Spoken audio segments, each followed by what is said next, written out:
2009년 11월 14일 24시 7분 경기도 안양 외곽에 자리한 한 소규모 호텔 2층 연회장은 비정상적인 정적에 잠겨 있었습니다.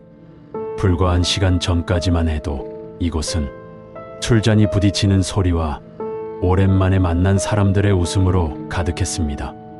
그러나 지금 남아있는 것은 식어버린 공기와 어딘가 어긋난 침묵뿐이었습니다. 조명이 절반만 꺼진 넓은 홀은 사람들의 흔적이 완전히 사라지기엔 너무 이른 형태로 남아 있었습니다. 테이블 위에는 반쯤 비워진 병과 눅눅하게 젖은 코스터가 그대로 놓여 있었고, 바닥에는 정리되지 못한 의자 몇 개가 삐딱하게 밀려 있었습니다. 누군가 급히 치우다만 듯한 흔적이었습니다. 이야기를 시작하기 전에 잠깐만요. 구독과 좋아요는 잊혀진 이름을 기억하게 하는 작은 불빛이 됩니다. 이야기가 끝난 후 사건에 대한 여러분들의 생각을 댓글로 남겨주세요. 사라진 진실을 조용히 기록하는 곳.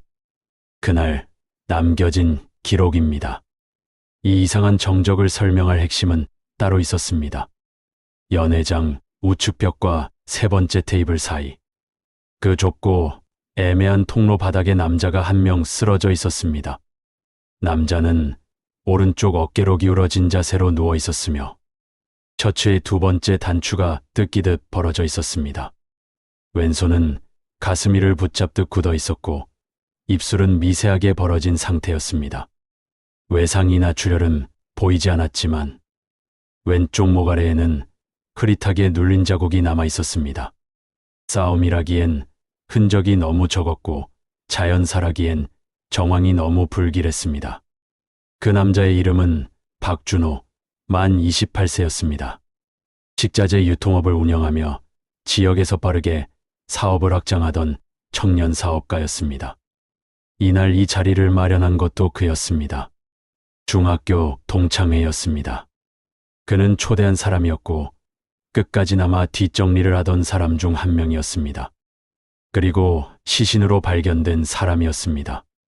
호텔 직원이 처음 그를 발견했을 때만 해도 단순한 실신 또는 음주로 인한 탈진이라 생각했습니다. 하지만 가까이 다가가 확인한 순간 상황이 달라졌습니다. 숨이 없었습니다. 신고는 24시 9분에 접수되었고 구급대는 24시 12분에 도착했습니다. 7분간 심폐소생술이 시도됐지만 박준호의 의식은 돌아오지 않았습니다. 말초 부위는 이미 차갑게 굳어 있었고 근육 반응 역시 미약했습니다. 사망 추정 시각은 전날 23시 47분에서 23시 54분 사이로 좁혀졌습니다. 경찰은 즉시 연회장 내부 출입을 통제하고 현장 보존 조치를 시행했습니다. 감시교원들은 테이블과 바닥, 접촉 가능성이 높은 병과 유리잔에서 지문과 DNA를 채취하기 시작했습니다. 호텔 CCTV 확보도 동시에 진행됐습니다.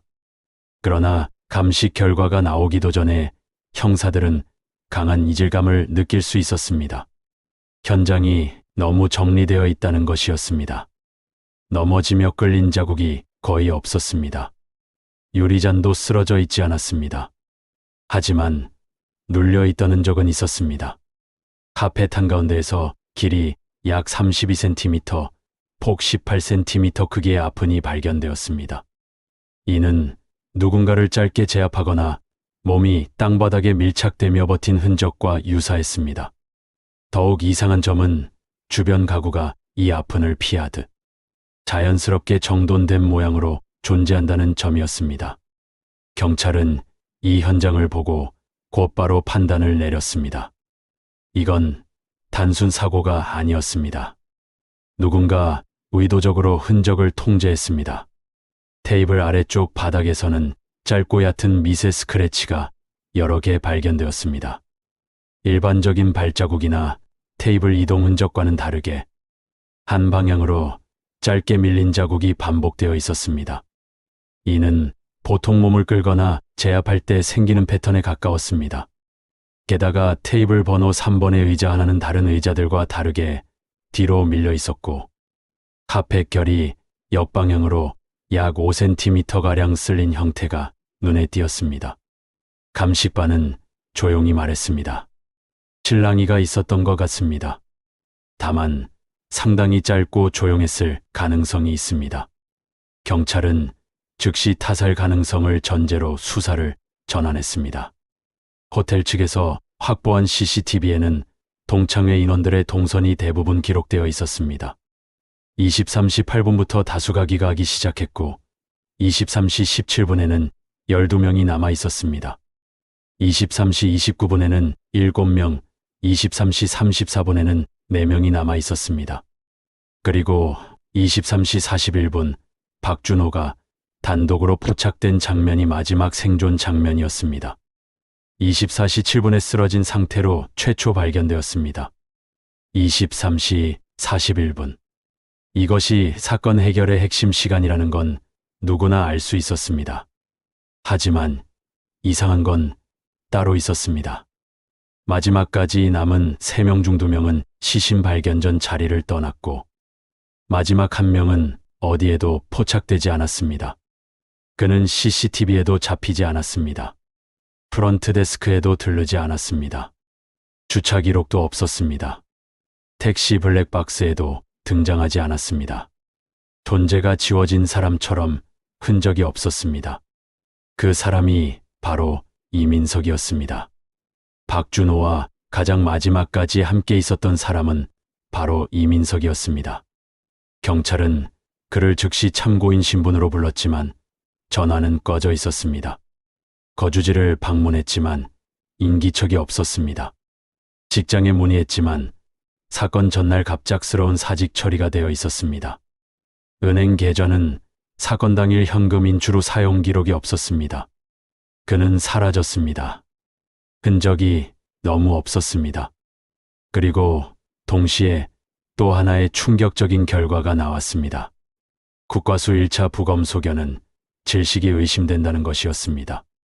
목 부위 압박 흔적과 흉부 점상 출혈 등이 확인되었고 사인은 질식 가능성으로 잠정 표기되었으며 외력 개입 정황이 강하게 의심되었습니다. 경찰은 공식 발표 없이 수사 방향을 타살로 확정했습니다. 그러나 여기서 또 다른 의문이 생겼습니다. 왜 박준호는 저항하지 않았을까요? 건장한 체격에 복싱동호회 활동까지 했던 그가 큰 방언 없이 제압되었다는 점은 이해할 수 없는 부분이었습니다. 형사는 중얼거렸습니다. 제압이 아주 짧고 정확하게 들어갔고 공격자는 박준호를 알고 있었다고 말입니다. 수사팀은 참석자 조사 방향을 바꿨습니다. 동창들의 진술에서 이상한 패턴이 반복되고 있다는 걸 발견했기 때문입니다. 모두가 박준호에 대해 그런 사람 아니었다고, 좋은 친구였다고, 원한 같은 건 살 사람이 아니라고 말했습니다. 하지만 누구도 박준호를 좋아했다고 말하지 않았습니다.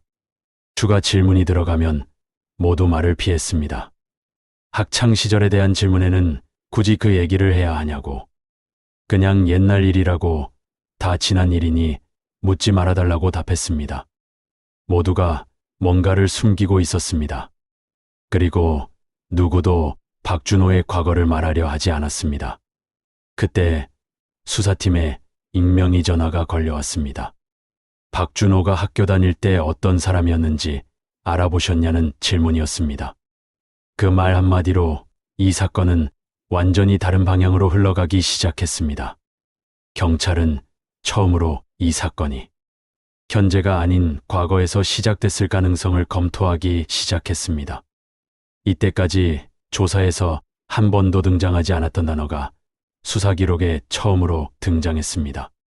당시 표현으로는 왕따와 집단 괴롭힘이었습니다. 11월 15일 오전 수사팀은 박준호의 과거 학적 기록과 인물 관계 조사를 시작했습니다. 그의 학력은 단순했습니다. 안양 D중학교 졸업, 안양 S고등학교 졸업, 군 복무 후 식자재 유통을 시작했습니다. 문제는 중학교 생활기록부였습니다. 생활기록부에는 이례적으로 공란이 많았고 일부는 정정 흔적이 확인되었습니다. 출결은 남아있는데 행동 특성, 교우 관계, 상담 기록은 공란이었습니다. 단순 교사 개인의 재량만으로는 광범위한 누락 정정이 어렵다는 점에서 당시 기록 관리 미흡 또는 관리자급 개입 가능성이 의혹으로 제기되었습니다. 학교를 직접 방문한 형사에게 한 교사는 말했습니다. 그 반을 기억한다고 문제가 있는 반이었지만 공식적으로 보고된 건 없었다고 했습니다. 폭력이나 사건이 없었냐는 질문에 교무부장이 짧게 대답했습니다. 문제는 있었지만 기록은 없다고 했습니다. 그리고 한 명의 은퇴 교사가 조용히 말했습니다. 박준호는 두 얼굴의 학생이었습니다. 안양 디중 3학년 2반은 서열 구조가 뚜렷한 반이었습니다. 자리 배치는 이미 힘의 지도였습니다. 앞줄에는 성적 상위권이, 창가 쪽에는 조용한 아이들이, 뒤쪽 3에서 네 번째 줄 중앙에는 반의 중심이 있었습니다. 학생들 모두 말했습니다. 그 자리는 아무나 못 앉았고 그 무리가 반 분위기를 쥐고 있었으며 선생님도 그쪽은 조심했다고 했습니다. 그 무리의 중심에 있었던 이름이 박준호였습니다. 그는 직접적으로 폭력을 행사하는 유형은 아니었습니다. 하지만 교실 안 보이지 않는 권력을 쥐고 있었습니다. 그는 규칙을 만들지 않았지만 규칙을 허락하는 사람이었습니다. 교사 앞에서는 품행 단정, 성실, 예의 바른 학생이었습니다. 하지만 학생들 증언은 달랐습니다. 그는 웃으면서 사람을 밀어냈고 손은 더럽히지 않았지만 결국 그가 시켰으며 지키면 끝이었다고 했습니다. 조사는 한 학생이 이름으로 수렴했습니다. 이민석, 마지막까지 박준호와 함께 있었던 그 사람이었습니다. 동창들의 증언은 모두 같았습니다. 조용한 아이였고 항상 혼자 다녔으며 말이 거의 없었고 가난해 보였다고 했습니다. 그는 이유 없이 표적이 된 아이였습니다. 폭력의 이유는 항상 같았습니다. 조용해서, 약해 보여서, 만만해서였습니다. 그는 자기 삶에서 사라지지 않을 폭력을 겪고 있었습니다. 폭력은 아주 단순하게 시작되었습니다. 자리 빼앗기, 억지 심부름, 돈 뜯김, 욕설과 조롱, 따돌림이었습니다. 하지만 시간이 지나자 폭력은 구조가 되었습니다. 학교 안 규칙처럼 진행되는 지시와 명령, 역할 강요. 말하면 보복이 따르는 침묵 훈련, 존재를 부정하는 언어학대. 샤워실 옆이나 체육창고 뒤, 계단 아래 같은 사각지대에서의 폭행이 이어졌습니다. 그리고 대부분의 증언은 이렇게 끝났습니다. 솔직히 때린 사람보다 더 나쁜 건 보고도 웃은 사람들이었고, 말리면 다음은 본인 차례였으니까 모두 알면서도 모른 척했습니다. 모든 증언은 한 사람을 향하고 있었습니다. 박준호는 직접 때리진 않았지만 모든 일이 그를 중심으로 움직였다고 했습니다. 그는 가해자 무리를 조종했습니다. 직접 폭행하지 않았기 때문에 흔적이 남지 않는 방식을 알고 있었습니다. 그래서 기록되지 않았고 아무도 증거를 가질 수 없었으며 폭력은 멈추지 않았습니다. 수사는 여기서 전환점을 맞았습니다. 학교 폭력 정황은 동창들의 증언으로 드러났지만 물증이 없다는 것이 문제였습니다. 모든 폭력은 기록되지 않았고 신고도 없었으며 생활기록부는 지워져 있었습니다. 그런데 수사 흐름을 바꿀 중요한 단서가 접수되었습니다. 익명으로 경찰서에 제출된 한 권의 공책이었습니다. 표지 없는 낡은 중학생용 연습장이었습니다. 가장 첫 장에는 이렇게 적혀 있었습니다. 기억하자, 잊지 말자. 페이지를 넘기자 충격적인 기록이 이어졌습니다. 1997년 3월 12일 점심시간, 급식실 뒤 계단 아래에서 옆구리 가격 3회. 1997년 4월 3일, 지우개값 명목으로 500원 빼앗김. 1997년 5월 17일, 책가방 변기 투척, 박준호 옆에서 웃음. 1997년 9월 2일, 교실 뒤에서 무릎 꿇림, 이유 없음. 1997년 10월 11일, 운동장 창고 뒤 집단 폭행. 그리고 한 문장이 있었습니다. 다른 사람은 기억하지 못한다. 하지만 나는 기억한다. 모든 사건 옆에는 이름이 적혀 있었습니다.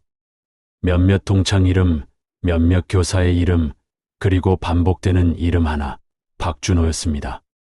형사는 조용히 말했습니다. 이건 일기장이 아니라 증거 기록이며 정확하게 남겨두려 한 기록이라고 했습니다. 매 페이지 하단에는 시간과 장소가 적혀 있었습니다. 단 한 번도 빠짐없이 기록되어 있었습니다. 그리고 가장 마지막 페이지에는 언젠가 반드시 마주하게 될 것이라고 적혀 있었습니다. 날짜는 적혀 있지 않았습니다. 하지만 이 노트는 진실을 말해주고 있었습니다. 이 사건은 동창회에서 시작된 게 아니었습니다. 과거 한 교실에서 시작된 사건이었습니다. 경찰은 즉시 수사 보고서 방향을 수정했습니다. 초기에는 단순 변사 또는 우발적 충돌로 판단했지만 이제는 과거 학교 폭력에서 비롯된 계획적 복수 범죄 가능성으로 보았습니다. 동기는 불명에서 과거 관계와 원한으로 수정되었고 이민석이 핵심 용의자가 되었습니다. 단 한 가지가 남았습니다. 이민석은 어디에 있는가였습니다. 그리고 또 한 통의 전화가 걸려왔습니다. 이민석은 도망치지 않았다는 내용이었습니다. 경찰이 누구냐고, 어디서 전화하냐고, 이민석과 관련 있는 분이냐고 물었지만 전화는 말없이 끊겼습니다. 발신지는 공중전화, 다시 한번 신원 불명이었습니다. 형사는 말했습니다. 이 사람은 우리 수사 흐름을 알고 있으며 뭔가를 유도하고 있다. 경찰은 바로 이민석을 수배 명단에 올렸습니다. 하지만 그는 이미 사라진 지 오래였습니다. 동창회 이후 휴대전화 전원이 꺼져 있었고 카드 사용이나 계좌 거래도 없었고 지인도 없었으며 가족과의 연락도 두절된 상태였습니다. 그는 마치 원래부터 존재하지 않았던 사람처럼 흔적 없이 사라져 있었습니다. 경찰은 안양의 오래된 단칸방에서 그의 생활 흔적을 찾았습니다. 방은 너무 정리되어 있었습니다. 쓰던 책, 옷, 생활용품 등 불필요한 것은 모두 버려져 있었습니다. 하지만 딱 두 가지만 남아 있었습니다. 오래된 공책 한 권을 보관했던 서랍 흔적과 동창회 초대장이었습니다. 초대장 뒤에는 짧은 문장이 남겨져 있었습니다. 돌아갈 수 없다면 끝내야 한다. 수사팀은 여기서 확실하게 판단을 내렸습니다. 그는 준비했다고 말입니다. 이 사건은 처음엔 단순한 우발적 살인처럼 보였습니다. 하지만 기록 노트와 초대장 메모는 하나의 흐름을 드러냈습니다. 이 사건은 즉흥적인 분노가 아니었습니다. 한 사람의 12년간의 시간 위에 누적된 결과였습니다. 그리고 동창회는 단순한 모임이 아니라 약속된 밤이었습니다. 형사는 수사일지에 이렇게 적었습니다. 이 사건은 살인 이전의 이야기다. 수사팀은 23시 41분 장면 시각 전후의 사각지대 이동 가능성을 확인하기 위해 출입구 피난계단, 주차장 진출입 영상을 동기화 분석했고 스태프인의 진술과 근접 소음 패턴, 음향기기 잔향, 의자 마찰음을 대조해 짧은 신랑 이 정황을 보완했습니다. 연회장 CCTV에는 박준호와 이민석이 마주선 장면이 남아 있었습니다. 단 12초였습니다. 소리는 없었습니다. 그러나 말의 내용은 추정 가능했습니다. 스태프 한 명의 증언이 이를 확인했습니다. 넌 기억 안 나냐? 그건 다 옛날 일이다. 나한텐 끝난 일이 아니다. 라는 식의 대화가 들렸다고 했습니다.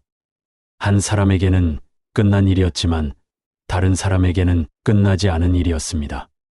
벌어진 건 살인이 아니라 두 개의 시간이 충돌한 순간이었습니다. 안양서 강력팀은 수사 분류를 변경했습니다. 단순 변사에서 강력사건 타살로 그리고 목적성 잠적 동반 사건으로 분류를 바꿨습니다. 경찰은 그가 계획적으로 추적을 피하고 있다고 판단했습니다. 수배십 일째 경찰은 한 가지 단서를 찾았습니다.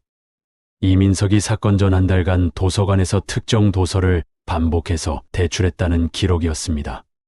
형법 관련 서적, 양형 기준집, 자수와 관련된 판례집이었습니다. 그는 도망을 준비한 게 아니었습니다. 그는 자수를 준비하고 있었습니다. 11월 26일 사건 발생 12일째 되는 날 경찰서 정문에 한 남자가 나타났습니다. 검은색 점퍼를 입고 모자를 깊게 눌러 쓴 남자였습니다. 그는 당직 경찰관에게 조용히 말했습니다. 안양 호텔 사건과 관련해서 왔다고 했습니다. 신원을 확인하자 그는 답했습니다. 이민석입니다. 당직실은 순간 정적에 잠겼습니다. 수배 중인 용의자가 스스로 걸어온 것이었습니다. 그는 두 손을 앞으로 내밀었습니다. 마치 준비된 사람처럼 말입니다. 수갑이 채워지는 순간에도 고개를 숙이지 않았습니다. 그날 밤 그는 안양서 조사실로 이동했습니다. 형사가 물었습니다. 도망칠 생각은 없었습니까? 그는 고개를 저었습니다. 도망친 적이 없으며 돌아오는 중이었다고 답했습니다. 2009년 11월 26일 23시 40분 안양서 조사실에서 본격적인 조사가 시작되었습니다. 흰 벽, 오래된 테이블, 형광등 하나가 있는 조사실에서 그는 의자에 앉아 있었지만 마치 여기 어디에도 속하지 않은 사람처럼 보였습니다. 그는 고개를 숙인 채 손을 모으고 있었습니다. 형사가 이름을 확인하자 그는 간결하게 대답했습니다. 이민석이 맞다고 했습니다. 도주 혐의를 묻자 그는 짧게 말했습니다. 도주한 게 아니라고 했습니다. 형사가 반문했습니다. 현장에서 사라졌고 연락을 끊었고 직장과 모든 것이 정리됐는데 그게 도주가 아니라면 뭐냐고 물었습니다. 그는 잠시 침묵했습니다. 그리고 고개를 조금만 들고 말했습니다. 정리 과정이었습니다. 책상 위에 공책이 놓여져 있었습니다. 형사가 이 공책을 당신이 쓴 게 맞냐고 물었습니다. 그는 숨을 한 번 삼킨 뒤 고개를 끄덕였습니다. 네, 제가 썼습니다.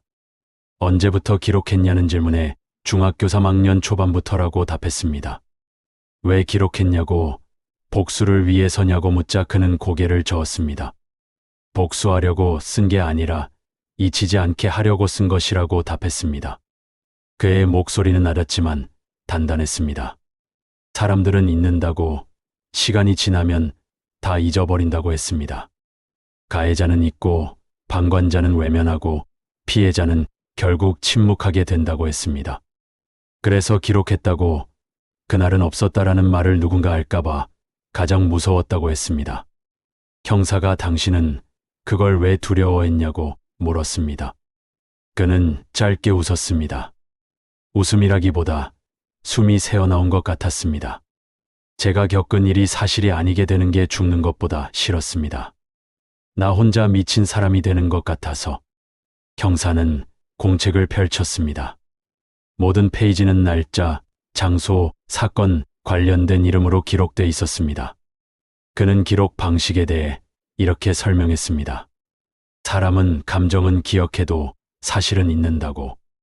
감정은 오해가 될 수 있기에 감정을 쓰지 않았고 사실만 쓰려고 했다고 했습니다.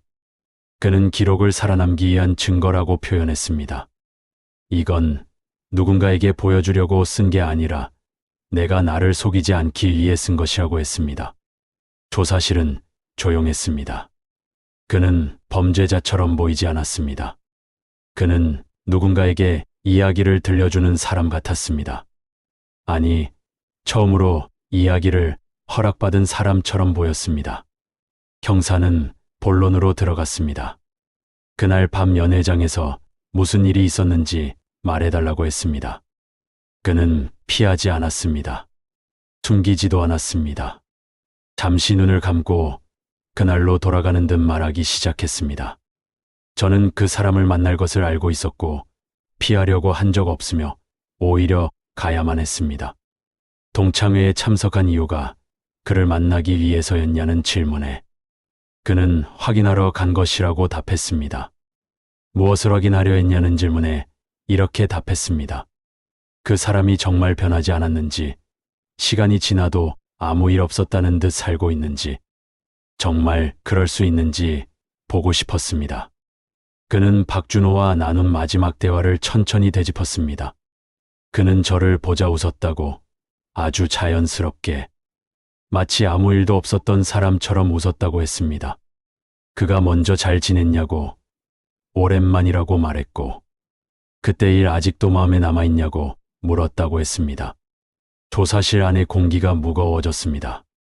형사가 다시 물었습니다. 그 말을 듣고 어떻게 하셨습니까? 그는 짧게 답했습니다. 그 순간 숨을 쉴 수가 없었습니다. 기억했다고. 그런데 그 사람에겐 그게 별일이 아니었고, 남이 있지 않아 이상한 일이었다고 답했습니다. 그는 말을 이어갔습니다. 그 사람은 그런 거 다 학교 다닐 때 일 아니냐고, 그땐 다 그랬다고, 왜 아직도 그걸 붙잡고 사냐고 말했다고 했습니다. 그 사람은 사과하지 않았고 변명하지도 않았으며, 그냥 그 일을 작게 만들었고 없었던 일처럼 말했다고 했습니다. 형사가 그때 당신은 화가 났냐고 조심스럽게 물었습니다. 그는 고개를 저었습니다. 화가 났다면 오히려 나았을 것이라고 답했습니다. 그렇다면 무엇이었냐는 질문에 그는 짧게 답했습니다. 제 시간이 멈춰 있다는 걸 알았습니다. 형사는 이해하지 못한 듯 무슨 뜻이냐고 되물었습니다. 그는 조용히 답했습니다. 그 사람은 그날 이후로 잘 살았는데 저는 그날에 멈춘 채 살고 있었다고, 그 교실에서 그 자리에서 한 번도 벗어난 적이 없었다고 답했습니다. 이 대답은 사건의 본질을 드러냈습니다. 형사는 가장 중요한 질문으로 들어갔습니다. 당신이 박준호를 살해했냐고 물었습니다. 짧은 침묵 후 그는 피하지 않았습니다. 네, 제 손으로 그 사람을 죽였습니다. 계획적이었냐는 질문에 그는 바로 답하지 않았습니다. 대신 그 질문에 어떻게 답해야 하는지 모르겠다고 했습니다. 형사가 모른다니 무슨 뜻이냐고 되묻자 그는 한참 동안 생각한 뒤 설명했습니다.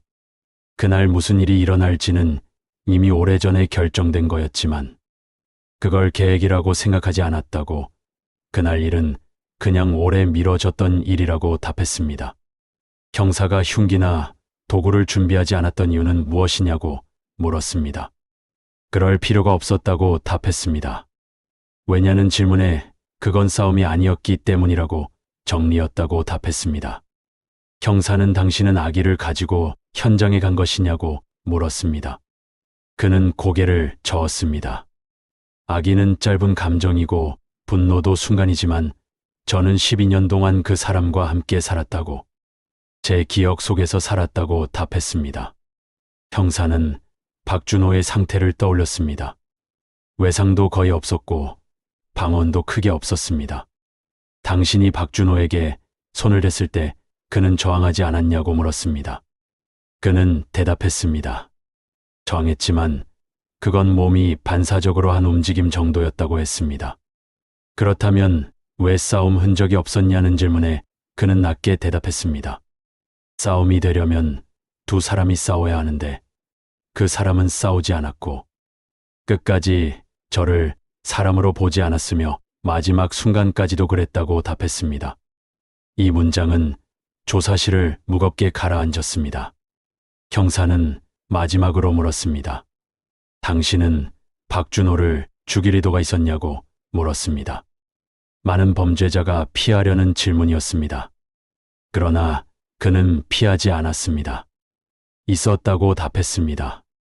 저는 그 사람이 죽기를 원했지만 이유는 단순한 복수가 아니었습니다.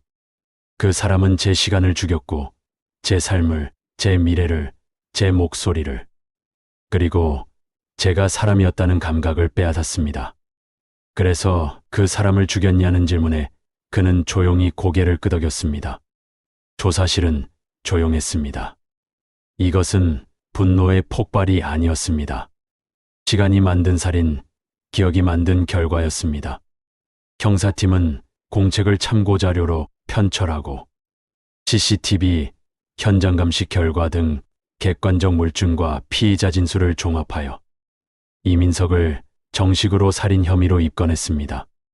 이민석은 체포 직후에도 담담한 태도를 유지했으며 자신이 한 행위를 숨기지 않았습니다. 조사 과정에서 그는 반복해서 한 문장을 남겼습니다. 저는 한 번도 그때를 잊은 적이 없습니다. 그 말은 변명이 아니라 고백이었고, 수사는 법적 판단과 사회적 해석이 동시에 요구되는 국면으로 들어섰습니다. 검찰은 이민석을 살인 혐의로 기소했습니다. 언론 보도는 초기에는 자극적 제목을 달았으나 공책 공개 이후 사건의 성격은 점차 변했습니다. 단순한 동창회 살인이 아닌 학교 폭력의 시간차적 귀환이라는 해석이 사회적 반향을 일으켰습니다. 재판 과정에서 드러난 사실들은 충격적이었습니다. 동창들은 법정에서 학창시절의 상황을 인정했으나 당시에는 학생들 사이의 일로 치부했고, 교사와 학교는 문제를 축소하고 은폐한 정황을 시인했습니다. 재판 과정은 단지 피고인 개인을 심판하는 절차가 아니었습니다. 재판은 사회적 책임과 집단적 방관의 문제를 함께 다루는 공론의 장이 되었습니다.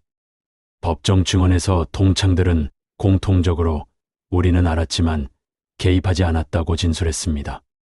일부는 두려움을, 일부는 그때는 그랬다는 관성적 사고를 고백했습니다. 담임 교사는 재판에서 알고는 있었지만 구체적 조치를 취하지 못했다고 진술했고, 교감과 학교 행정 측은 당시의 대응이 미흡했음을 인정했습니다. 법정에서는 학교 폭력의 구조적 유지 메커니즘이 상세히 설명되었습니다. 가해자의 직접적 물리적 폭력뿐 아니라 지시, 조장, 역할 강요, 공격의 분산 등 심리적이고 구조적인 가해 방식이 피해자의 삶을 어떻게 지배했는지 정밀하게 재구성되었습니다. 검찰과 변호 양측은 이 구조를 사건의 배경으로 제시했고, 재판부는 그 점을 판결의 양형 사유로 고려했습니다. 최후 심리에서 이민석은 차분히 자신의 상태와 사건의 의미를 진술했습니다. 그는 자신의 행동을 변명하지 않았지만 동시에 오래된 상처와 사회의 방관이 이 사건을 만들었다고 호소했습니다. 검찰은 결국 피고의 행위를 중대범죄로 규정하며 엄벌을 요구했고, 변호인 측은 장기간의 피해와 심리적 손상, 피고의 자백 및 반성 태도를 근거로 정상 참작을 요청했습니다. 재판부는 그간 제출된 자료와 정신감정 결과 등을 검토했습니다. 피고는 외상 후 스트레스 장애와 우울증 같은 진단 결과를 보였고, 과거의 폭력과 고립이 그의 행동에 미친 영향이 인정되었습니다. 동시에 재판부는 생명권 침해의 중대성을 강조하며 어떠한 이유로도 살인은 정당화될 수 없다는 점을 밝히며 양형을 결정하였습니다. 재판부는 장기간의 피해와 심리적 손상, 자백 반성, 일부 정신감정 소견을 정상 참작 사유로 폭넓게 반영하되 생명권 침해의 중대성을 고려해 법정형 범위 내에서 감경된 중형인 징역 12년을 선고했습니다. 판결문은 사건을 단순 개인 범죄로만 볼 수 없다고 명시했습니다. 판결문에는 다음과 같은 문구가 포함되었습니다. 피고의 행위는 중대한 범죄로 어떠한 이유로도 정당화될 수 없습니다. 다만 본 사건은 장기간의 학교 폭력과 사회적 방관의 맥락 속에서 발생한 복합적 사건으로 평가됩니다. 선고 직후 법정은 침묵에 잠겼고 가족과 방청객의 표정은 복잡했습니다. 이 사건은 승자 없는 재판으로 기록되었습니다. 판결 이후 사회에서는 여러 논의가 이어졌습니다. 교육계는 과거 대응의 부실을 반성하고 학교 내 신고와 보호 체계 강화 필요성을 제기했으며, 시민사회와 언론은 방관의 윤리적 책임을 집중적으로 논의했습니다. 일부 기사와 전문가들은 학교 폭력의 장기적 후유증과 집단적 무시의 사회적 비용을 경고했습니다. 동시에 피해자와 가해자, 방관자 사이의 도덕적 경계에 관한 질문도 제기되었습니다. 다수가 공감한 핵심 주장은 명확했습니다. 어떤 경우에도 살인은 정당화될 수 없다는 점이었습니다. 그러나 많은 전문가와 시민은 이 사건이 보여준 바를 통해 예방과 개입의 중요성을 다시 확인해야 한다고 목소리를 모았습니다. 사건은 법적 절차를 통해 일단 결말을 맞았지만 기록은 남아 있습니다. 이 기록이 요구하는 질문은 다음과 같습니다. 학교와 교사의 역할은 어디까지였는지, 동료 학생들, 즉 방관자들의 책임은 어떻게 평가되어야 하는지, 피해자의 고통을 단순히 과거의 일로 치환하는 사회적 관성은 어떻게 바꿔야 하는지에 대한 질문들이었습니다. 이 이야기의 결론은 분명합니다. 학교 폭력은 단순한 청소년기의 장난이 아닙니다. 기록되지 않거나 묵인되는 폭력은 사람의 삶을 무너뜨리고 때로는 시간이 흐른 뒤 더 큰 비극으로 이어질 수 있습니다. 법은 개인의 행위를 처벌할 수 있으나 사회적이고 제도적인 책임을 묻는 목소리는 법정을 넘어 공론화되어야 합니다. 이민석의 공책은 사건 전반을 관통하는 가장 중요한 증언이었습니다. 공책은 개인의 기억이자 증거였고 동시에 사회가 외면한 흔적의 집합체였습니다. 사람들은 공책의 문구를 반복해서 생각했습니다.